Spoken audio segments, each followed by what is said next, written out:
You came here to learn how the Egyptians got high, and yes, they truly did. But the real curiosity isn't the substances, it's the ritual. Think of a priest slowly adding honey, cinnamon, and wine into a thick resin that smoldered through the temple air. Tonight, as you listen, I'll piece by piece unravel this quiet alchemy, so you can feel the calm precision of people who reached for the divine with smoke, scent, and sound. Hello, dear listener.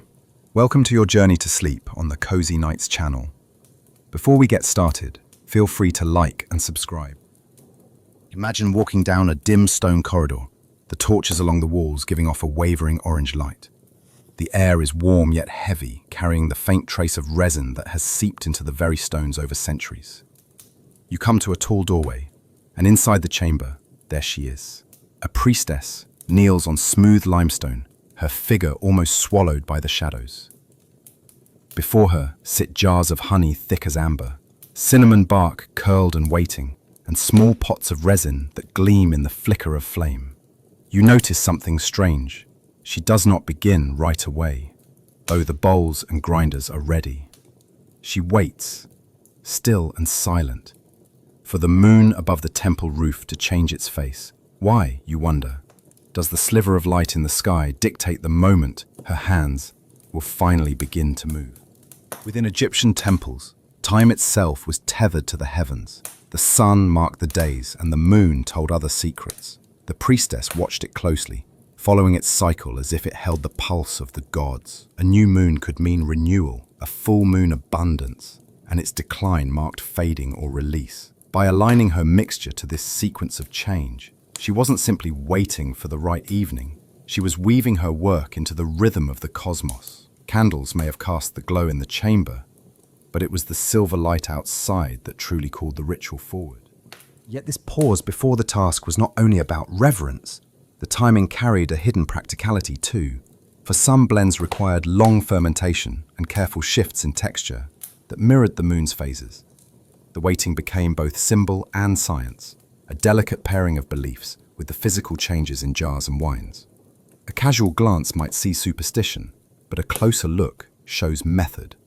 This harmony blurred the edges of ritual and chemistry, giving the priestess her quiet power in those late hours. When she finally sets her tools in motion, the pace feels unhurried. First, the crack of a pestle, meeting brittle stalks of mint or cinnamon. Then, the slow drag of stone, grinding down resin into pale powder. Every sound seems amplified in the close walls. The scrape of stone, the faint clink of clay, the low murmur of a chant, carried from an unseen gallery above. Next, a jug tilts forward, releasing thick wine that falls in a dark, syrup-like stream. Its sweetness mixes with honey, until the air itself begins to thicken with promise.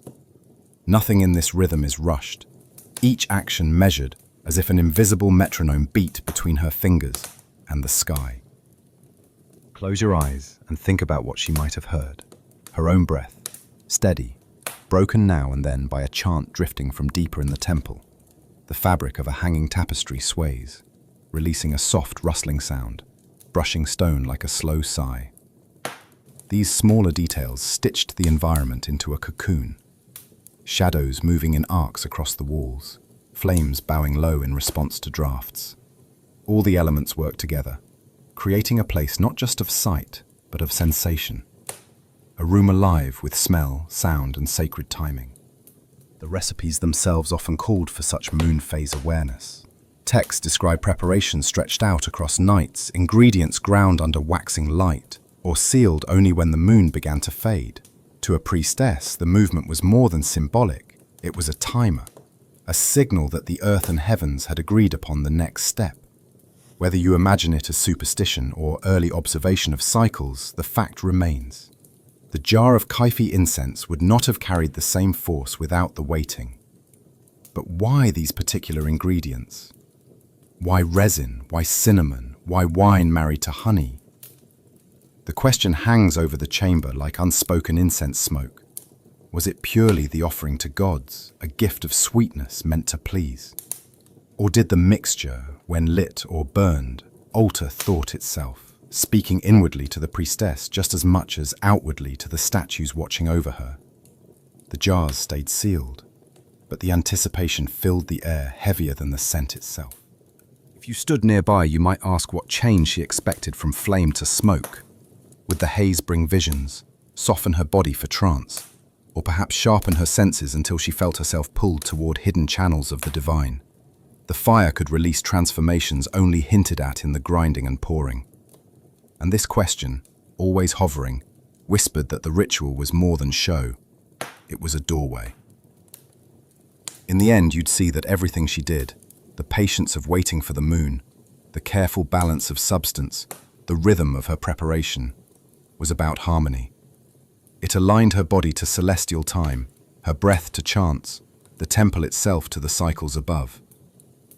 What rose from her work was more than incense. It was a union of rhythm and perception, a tether between psyche and stars.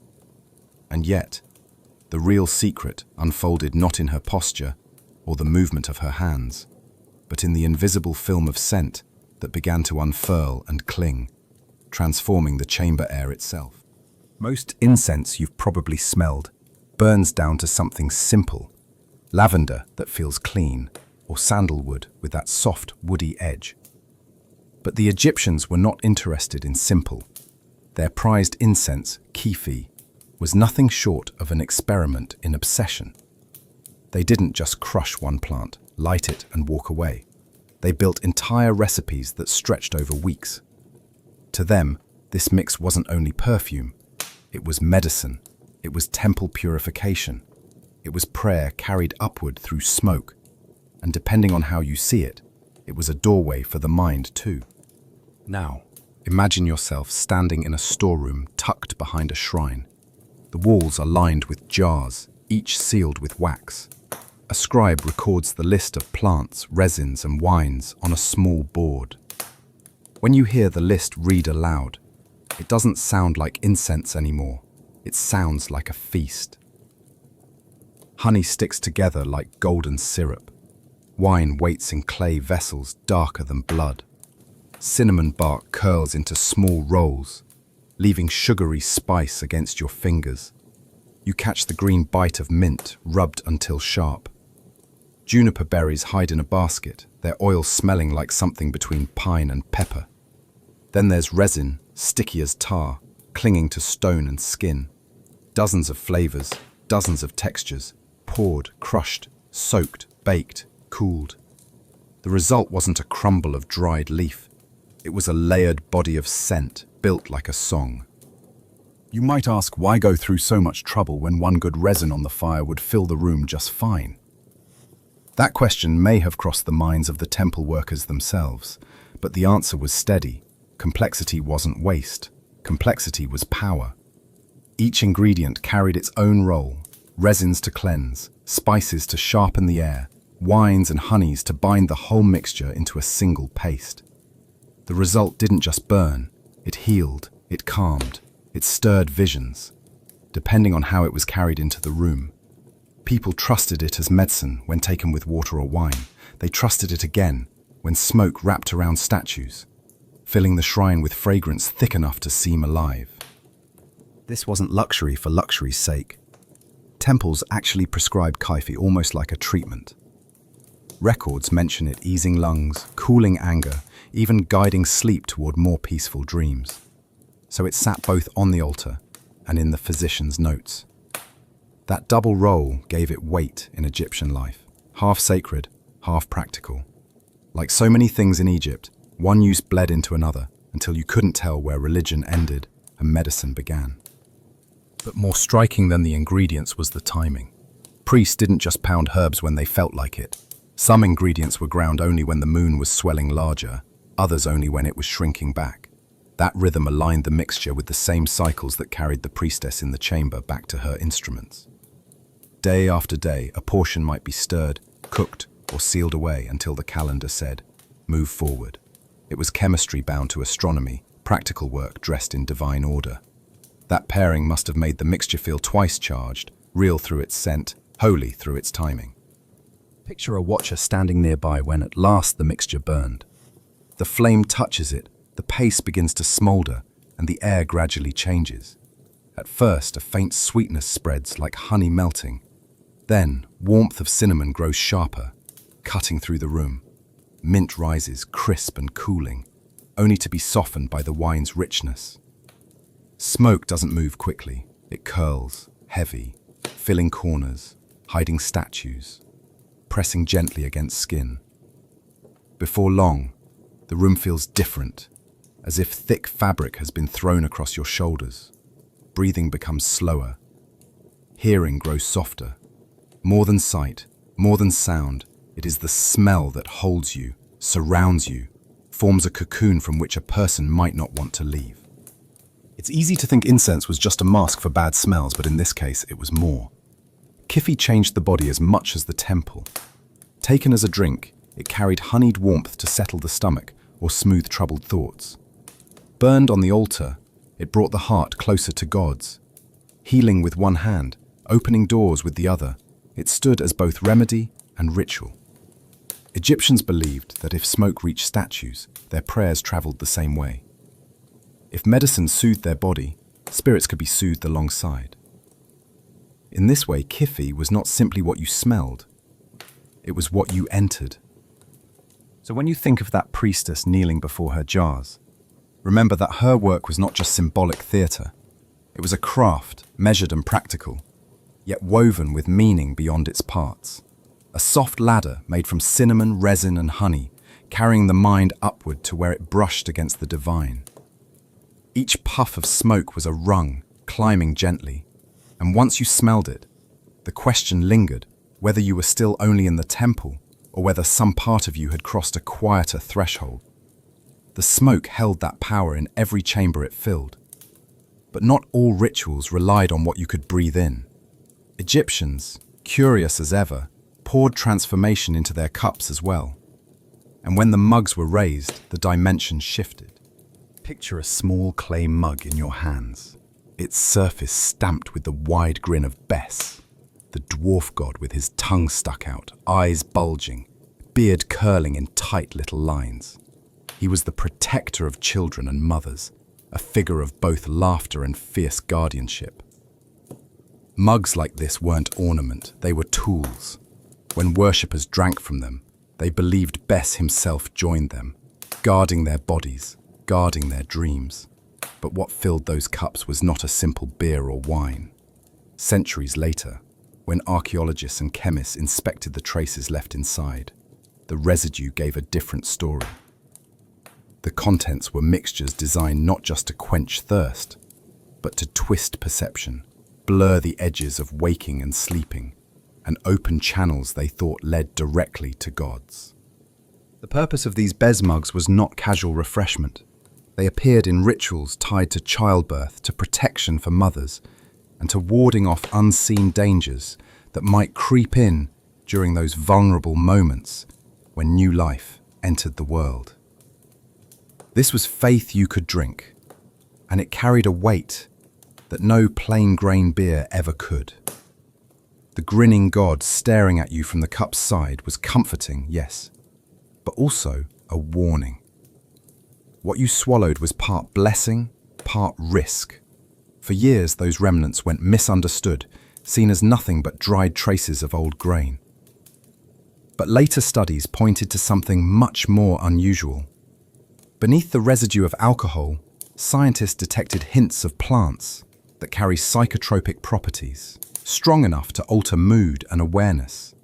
And then, there were elements that most of us today would shy away from entirely.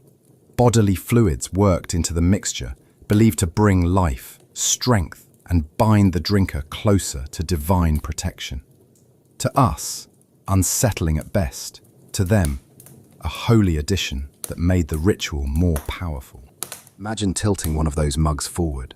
The liquid inside is warm against your palm. A little honey carried sweetness across the tongue, smoothing over the rougher grain. The bitterness of herbs cut through, leaving a flavor both sharp and lingering. Spices, faint touches of something like cinnamon or perhaps a peppery note, balance the mixture. You swallow, and it sits heavy in the stomach, deeper than a normal drink, its heat radiating outward. Within minutes, warmth grows in your temples. The faint buzz of alcohol moves differently when blended with leaves and seeds, meant not just to numb, but to awaken different states. Your vision blurs slightly at the edges. The laughter of others grows bright and strange. What once felt like chatter begins to sound like the rhythm of something practiced, chanted. To an Egyptian seated in a candlelit room, this shift was no accident. It was exactly the point. The drinker hoped to slide open a door tucked inside the mind. A door that, once parted, might let through a god's whisper or a dream vision that revealed hidden dangers. Mothers about to give birth raised the mug not only for strength, but for the blessing of Bess. Protection from the invisible forces drawn to pain and new life. They weren't just drinking, they were binding themselves to divine guardianship. And here lies the strange divide between our world and theirs. Where we see something impure, they saw purification. Bodily fluids, to us contaminating, were for them symbols of life force, crafted into an offering. Herbs that twist the senses, for us intoxicants, became in their minds instruments of safety, turning fragile nights into sacred passages. The ritual of drinking was less about indulgence and more about trust, that in swallowing these hidden elements, one's inner vision could be aligned with protection and sacred watchfulness. You can imagine how this would have worked in ceremony. Rows of cups raised, heat from lamps pressing downward, the faint pulse of drums in the background, the drink carried from hand to mouth, each sip drawing worshippers deeper into a softened state where laughter, vision and divine presence mingled. Boundaries fell away. The body was still in the temple, but the mind tethered itself somewhere beyond. The mugs of Bess reveal, more clearly than many other practices, how far Egyptians were willing to go to bind faith with chemistry. Nothing in them was casual. They combined alcohol, sweeteners, strong plants, and human essence, balancing flavor and force with symbolism. To drink was to step directly into a bridge where belief met substance. In those minutes, the god's wide grin became more than clay. He was truly nearby. So while the priestess once knelt amid jars of honey and resin, a mother or worshipper might instead sit with Bess pressed softly to their lips, joining the ritual from within. If mugs brought the gods inward, another gift from the Nile, the blue lotus, spread visions outward, opening blossoms in the mind as surely as it did on the river at dawn. The Nile greeted every morning the same way, by opening its blossoms. You'd see those pale blue petals drift across the river's surface, scattered like small bowls of light floating on the current. Their scent was faint, not something that grabbed your nose from far away. It was harder to describe, subtle and strange, with a sweetness that lingered when the flowers were warm under the sun. Egyptians didn't just admire the beauty of these blossoms. They cut them, stored them, and then quietly slipped them into their wine. The question is why? Why take something so delicate and place it in a heavy drink that already had its own effect? The answer wasn't about making it taste better. It was about guiding the body toward a state halfway between waking thought and vision. The flower they used was the true blue lotus, Nymphaea cerulea. Its color was soft sky blue on the outer petals, fading to cream closer to the center, with a bright yellow heart in the middle. Egyptians painted it everywhere, on tomb walls, on cosmetic jars, even tucked into the hands of carved figures. It showed up in scenes of banquets and festivals, held to the nose as if the flower alone carried a secret worth breathing in deeply. Each bloom lasted only a short while, opening with daylight and closing at dusk. So it became tied to renewal, to the rhythm of rising and resting. Over time, the blue lotus was as much symbol as plant, life, rebirth, a promise of return. But its role in drink and the altered feeling that came after tells a story hidden behind the artwork. Now, here's where the picture shifts.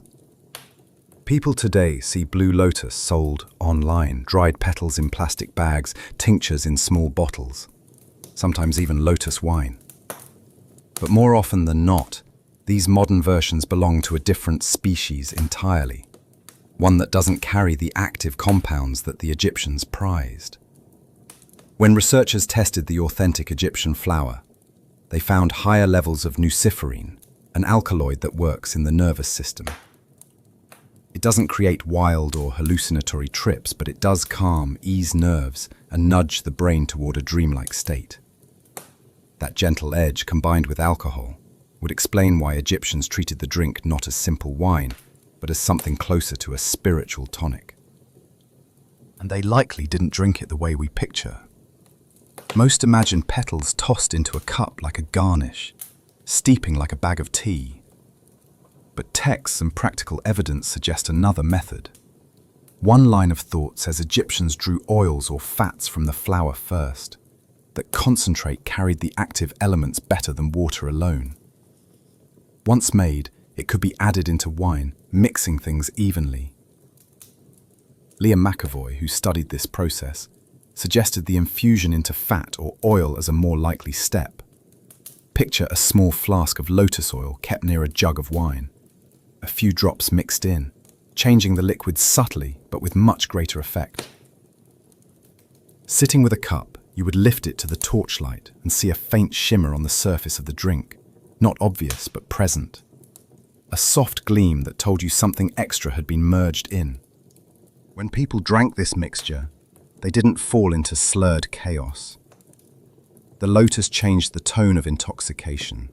It smoothed it, as if pressing edges down, replacing rough drunkenness with something slower and more reflective.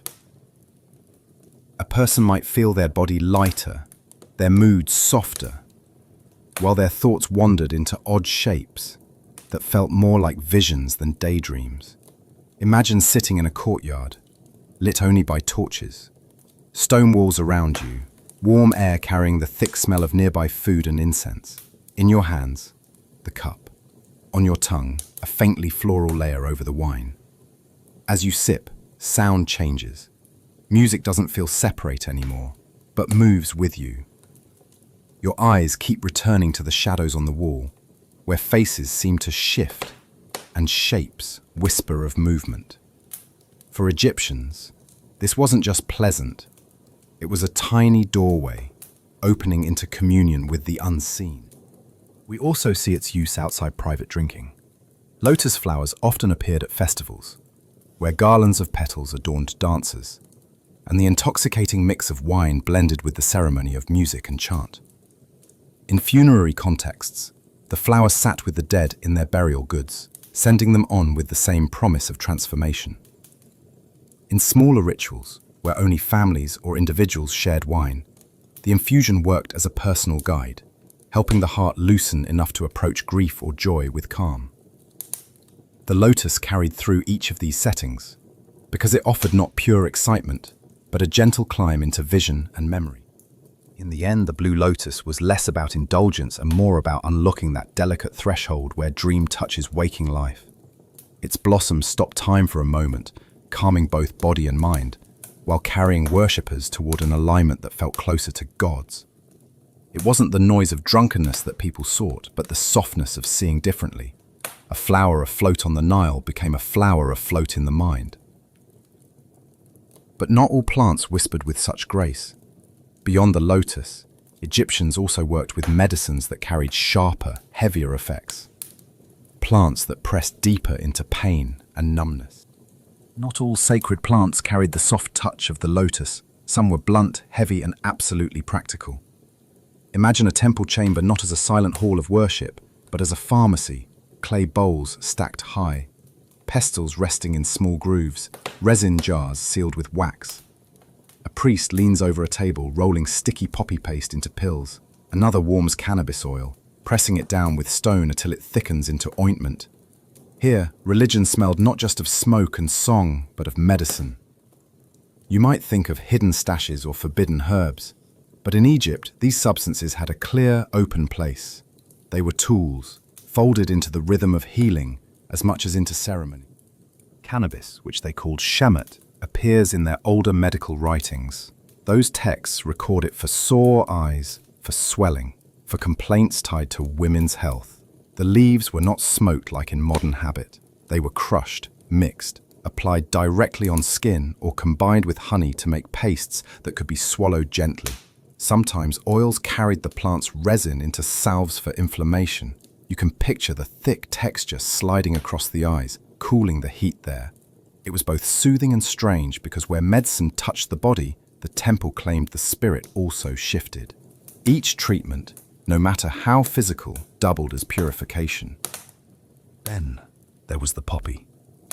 Opium never grew naturally along the Nile, so its presence was a gift of trade. Ships from the Mediterranean carried pods as goods, tucked in with resins and foreign oils. Once in Egypt, the temple pressed these pods into extracts. The substance calmed pain.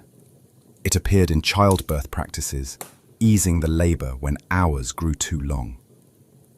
It showed up too in funerary rites, where the body, already sliding into silence, was offered further relief.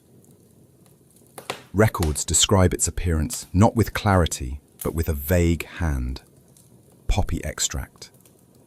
Like the way our food today lists natural flavors. It was a powdery blur across their texts, easy to miss, but undeniable in presence.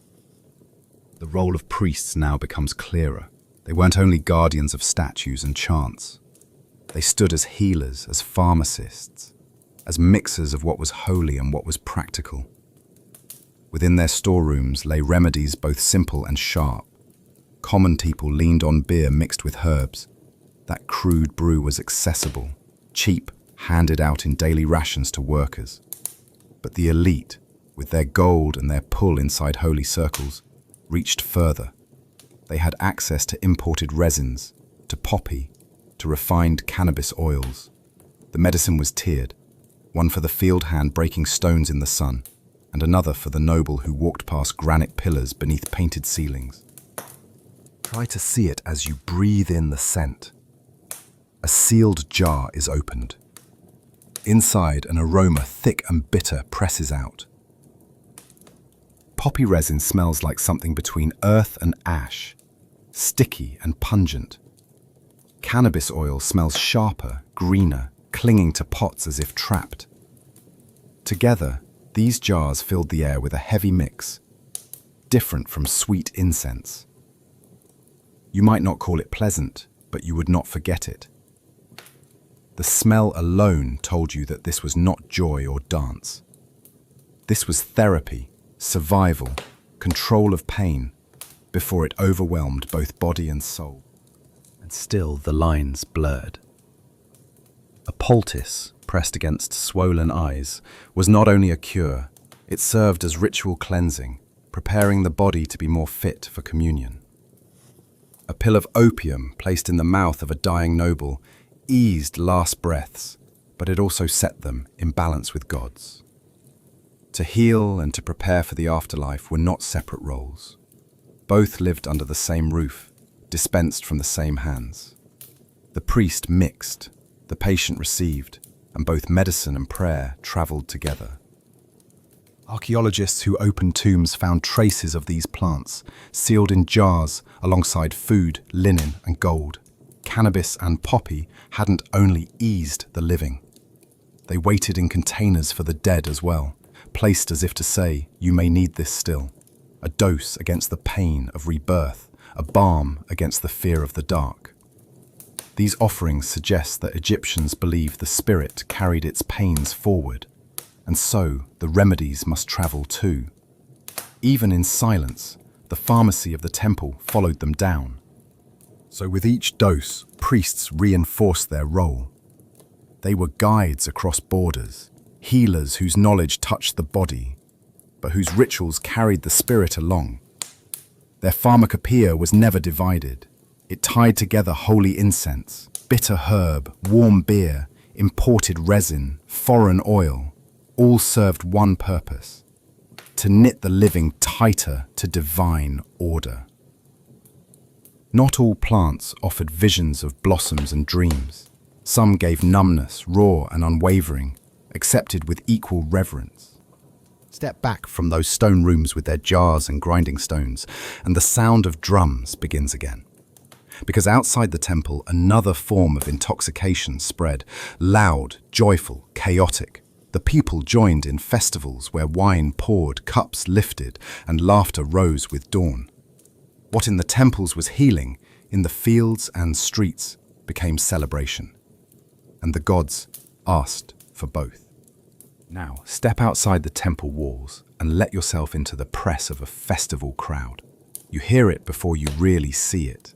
Clay cups clinking together, shrill laughter stretching down stone streets, and a chant-like hum that rolls with the dawn air. Thousands of people stand shoulder to shoulder, each one lifting their cup as the sun peaks up over the horizon. If temples carried order and incense smoke, festivals carried chaos and wine. But it wasn't uncontrolled chaos. The Egyptians called this the Feast of Drunkenness, and they believed it pleased one of their most adored and volatile deities, Hathor, the goddess of love, music, intoxication, and joy. And here's the puzzle. Why would a goddess want humans to collapse laughing into the sand, to startle themselves awake with visions, to drink beyond control? The answer lies in the story of Hathor herself. In some tales, she appears as a gentle cow-headed figure, the giver of love and soft music. But in others, she takes the shape of Sekhmet, the lioness, a destroyer flowing with vengeance. The feast combined those two sides, the tenderness that drew humans closer, and the danger she represented when balance fell apart. Each year, Egyptians held this celebration not just to drink, but to renew, emptying themselves of fear, anger, restlessness. Doing so as a group bound them tightly to the goddess who demanded both reverence and joy. Intoxication wasn't optional here. It was essential, the sacred duty of those who wanted to keep balance between gods and humans. Picture the scene. Drums thunder from open courtyards, their sound slapping against stone walls with a hollow vibration. Strings pluck in tight melodies while tambourines rattle from hands lifted above the throng. Dancing spreads outward like a wave through bodies shoulder to shoulder, feet pressing sand into dust. Above, torches send long shadows bending across walls, weaving movement into the dancing itself so that light and body merge. The cups raised to mouths do not all hold the same drink. For the rich, tall jars of wine are infused with lotus oil or resin from frankincense, making each swallow heavier and stranger. A subtle bloom of calm on top of the heat of alcohol. For the wider crowd, the workers, the builders, the ones pulling stones and ploughing fields, grainier beer is poured in rations large enough to unfasten restraint. Somewhere between 10 and 15 pints a day filled their normal lives, so in festivals they increased those measures further. Here, intoxication bound noble and labourer in one stream, though the pathways were distinct. The people did not see this as indulgence, they saw it as trance, where one person clapped until their palms stung red, another danced until exhaustion folded legs beneath them. Some muttered prayers to Hathor with cups tipped, lips wet. Others swayed with vision, claiming they saw her figure pass in the drifting smoke of torches. Even when bodies dropped into dirt or stone with laughter that turned to retching, the act was sacred. It symbolized the purging of chaos, offering your body to disorder so that the balance of the world might right itself again. A drunk collapse wasn't shame, it was part of cosmic renewal. And the scent around you would have made it all the more striking. Jugs of wine infused with crushed lotus drifted sweet, floral notes through the air. Bowls of incense released frankincense smoke above the crowd, sharp and resinous, clinging to skin and cloth. Sweat added brine, music added rhythm, and hundreds of voices speaking all at once, blended into a current that no single ear could follow. It was the kind of environment where an ordinary line of speech might twist into prophecy, or at least feel like it. Words muttered in this state mattered more. They were weighed as if pulled down directly from goddess to human tongue. Faluan. The festival spilled far beyond palace gates, at massive construction sites, where workers had already been fueled with daily beer as payment. The rhythm continued until night collapsed into dawn. Entire groups swayed together, their bonding not only to each other, but to Hathor, whose jewel face demanded a surrender to both joy and destruction in turn. The act of becoming intoxicated bound commoners together, but also bridged them to elites, for both groups performed the same ritual duty, though through drinks of different strengths. By morning, the scene must have carried remnants of both laughter and mess, people waking sore and heavy, heads pounding, chests raw from chanting, and yet the communal effort meant more than the discomfort afterward. The ritual itself worked as release, both personal and cosmic. The people had done their part. They drank, they danced, they blurred themselves into laughter and prediction, offering their joy and their collapse to Hathor. With this, they honored balance, held chaos at bay, and renewed what the gods requested.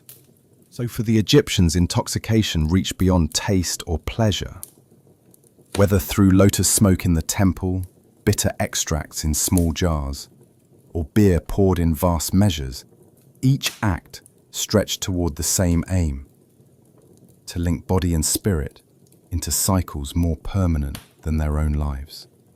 Festivals simply made it clear that transcendence was not a retreat. It was woven into noise, into sweat, into the routine of gathering together. Whether through incense drifting in quiet sanctuaries, or clay cups emptied in raucous crowds, the rhythm of Egyptian life folded the divine into its senses at every step. The Egyptians didn't drink, smoke, or burn herbs to escape life. They built rituals where every scent, cup, and blossom pulled body and spirit together. Kaifi wasn't just incense, it was medicine, prayer, and atmosphere. Lotus wasn't garnish, it was balance, calm, a quiet shift in perception. Even the festival cups weren't wild indulgence, but a collective renewal, a duty to realign with their gods. In their practices, you might recognize something familiar: our own search for calm, ceremony, or transcendence. Tonight, as their smoke fades across centuries, let it settle over you too, carrying you softly into rest, into peace, into sleep.